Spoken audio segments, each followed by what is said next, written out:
The investigation discovered the process for staffing the teams at home station did not align with the pre-deployment training programs. This resulted in key billets, such as the team leader, taking charge of the unit well into the pre-deployment workup period. The investigation also discovered the integration and training with partnered forces in Niger was inadequate. Team Ouallam did not meet the appropriate standards of familiarization and integration with the Nigerian partner force prior to conducting the initial mission on 3 October.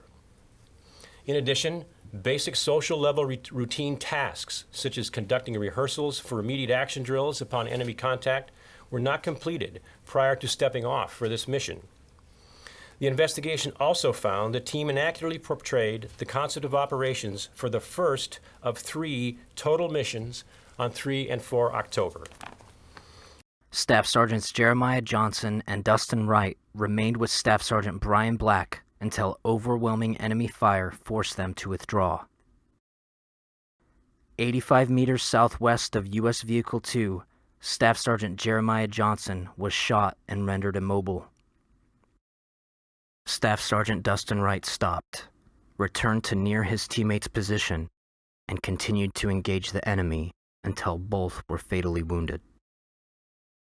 The Secretary is very clear as designating the Army and SOCOM to take all specific means within the law and regulations to identify and ensure appropriate accountability takes place. And that includes anything that may not have been addressed in the investigation.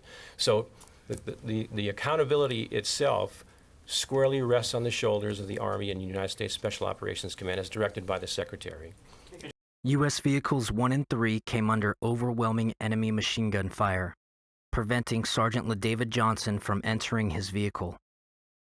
Believing Sergeant Johnson was in control of his vehicle, the driver of U.S. Vehicle 1 accelerated hard to the northwest. Unable to enter U.S. Vehicle 3, Sergeant Johnson and 2 partner Nigerians became separated from U.S. Vehicle 1. All of our soldiers fought valiantly that day. And there were a series of contributing factors to what occurred in Tongo, but none of those contributing factors are the direct cause of the enemy attack in Tongo. The direct cause of the enemy attack in Tongo is that the enemy achieved tactical surprise there, and our forces were outnumbered approximately 3-1. So there's a series of findings that we have identified from pre-deployment training through the relief in place, the transfer between the outgoing team and the incoming team, some basic soldier skills and requirements that they should have executed, as was previously addressed by General Waldhauser. There was the concept of operation that was not properly characterized, and then there were some processes at all levels of the chain of command that need to be improved. Sergeant Johnson evaded for an additional 450 meters and reached the only concealment in the vicinity, a single thorny tree.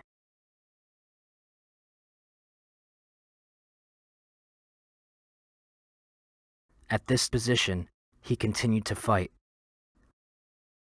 An enemy vehicle, armed with a mounted heavy machine gun, stopped within 100 meters of Sergeant Johnson's location, firing on his position and cutting off further escape while enemy forces closed in.